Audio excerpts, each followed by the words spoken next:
संसद शुरू हो चुकी है, वक्फ बोर्ड, वक्फ ट्रिब्यूनल पे भी चर्चा होगी, वक्फ एक्ट के ऊपर भी चर्चा होगी। मैं माननीय प्रधानमंत्री जी और गृह मंत्री जी को धन्यवाद देता हूं जो कानून के अंदर वो बदलाव करने जा रहे हैं। लेकिन इसके साथ कई और ऐसे विषय हैं जिन पे संसद में चर्चा जरूरी है। जहां जहां हम घटे वहां वहां कटे। दुर्योधन के ननिहाल गंधार से हम घटे तो वहां कटे, राजा भरत के ननिहाल कैकेय से हम घटे तो वहां कटे और वो पाकिस्तान बन गया। बांग्लादेश में हम घटे, वहां कट रहे, कुछ दिन के अंदर वहां हिंदू खत्म हो चुके हैं। कश्मीर में हम घटे कटे। ऐसे भारत के 9 राज्यों की डेमोग्राफी बदल चुकी है। 800 जिलों में से 200 जिलों की डेमोग्राफी बदल चुकी है। 6000 तहसीलों में से 1500 तहसीलों की डेमोग्राफी बदल चुकी है। इसलिए मैं माननीय प्रधानमंत्री से, गृह मंत्री से आग्रह करता हूं कि संसद में डेमोग्राफी के ऊपर गंभीरता के साथ चर्चा करें। यह जो डेमोग्राफी का बदलाव है, चाहे वो मुंबई की डेमोग्राफी में बदलाव हो रहा है, चाहे वो दिल्ली की, चाहे आपके लखनऊ की या हर शहर की, यह बहुत गंभीर चिंता का विषय है। इसमें संसद में खुली चर्चा होनी चाहिए।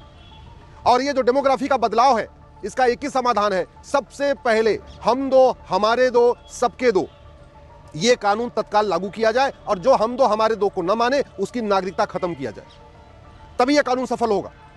दूसरा, 10,000 हिंदुओं का प्रतिदिन धर्मांतरण हो रहा है। प्रतिदिन 10,000 हिंदुओं का धर्मांतरण हो रहा है। साम दाम दंड भेद द्वारा हॉस्पिटल में इलाज का लालच देके, स्कूल में एडमिशन का लालच देके, पैसे का लालच देके, अलग अलग तरीके से धर्मांतरण को गंभीर अपराध घोषित किया जाए। जो भारतीय न्याय संहिता बनी है उसमें धर्मांतरण के ऊपर एक चैप्टर डाला जाए और धर्मांतरण कराने वालों और उनके मददगारों के खिलाफ एनएसए, यूएपीए, वेजिंग वॉर, देशद्रोह और गैंगस्टर एक्ट लगाने के लिए सभी राज्य सरकारों को लिखा जाए। यह व्यवस्था तत्काल करने की जरूरत है। भारत की डेमोग्राफी बदलाव में जो तीसरा कारण है वो है घुसपैठ। जब 2017 में मैंने पीआईएल फाइल किया था तब 5 करोड़ घुसपैठी आ चुके थे। अभी तो लगभग ये 6 करोड़ के आसपास हो चुके हैं।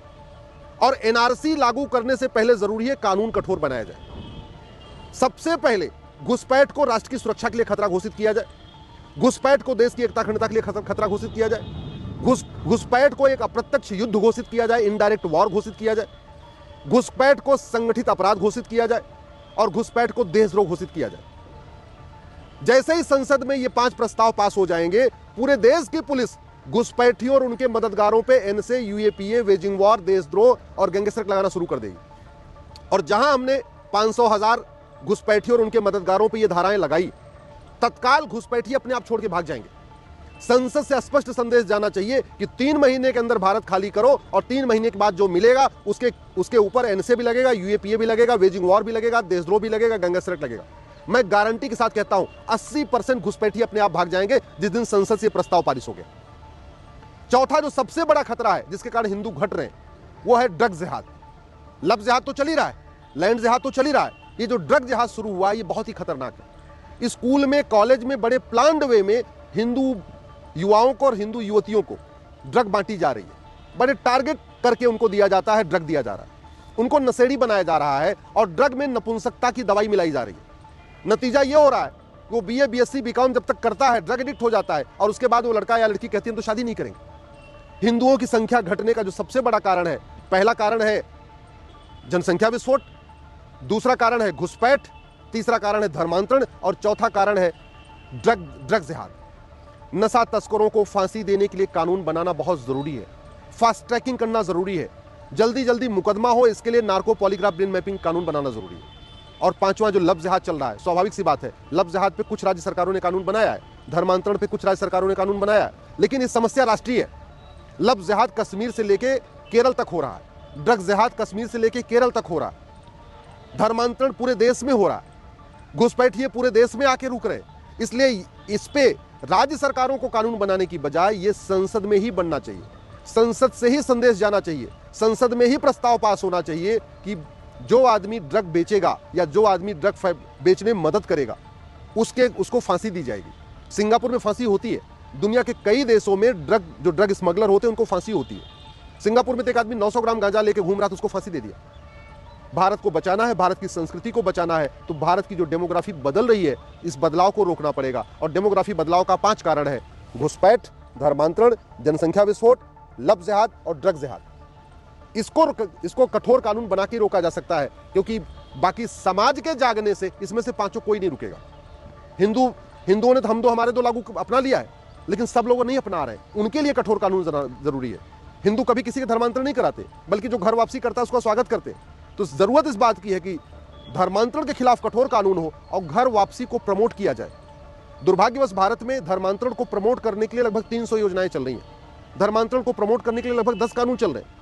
ये जो माइनॉरिटी वाला कॉन्सेप्ट चल रहा है ना, इससे धर्मांतरण प्रमोट हो रहा है। जितना ज्यादा माइनॉरिटी के नाम पे स्कीम चलेगी, जितना ज्यादा माइनॉरिटी के नाम पे योजनाएं चलेंगी, जितना ज्यादा माइनॉरिटी के नाम पे वजीफा चलेगा, लोन चलेगा, उतना ज्यादा धर्मांतरण होगा। क्योंकि आदमी हिंदू रहता है तो उसको मान लीजिए 5 स्कीम का फायदा होता है, वो कन्वर्ट हो जाता है, क्रिश्चियन बन जाता है या मुस्लिम बन जाता है, तो उसको 50 और स्कीम मिल जाती है। तो ये माइनॉरिटी मेजॉरिटी को खत्म करने की जरूरत है। धर्म और रिलीजन को डिफाइन करने की जरूरत है।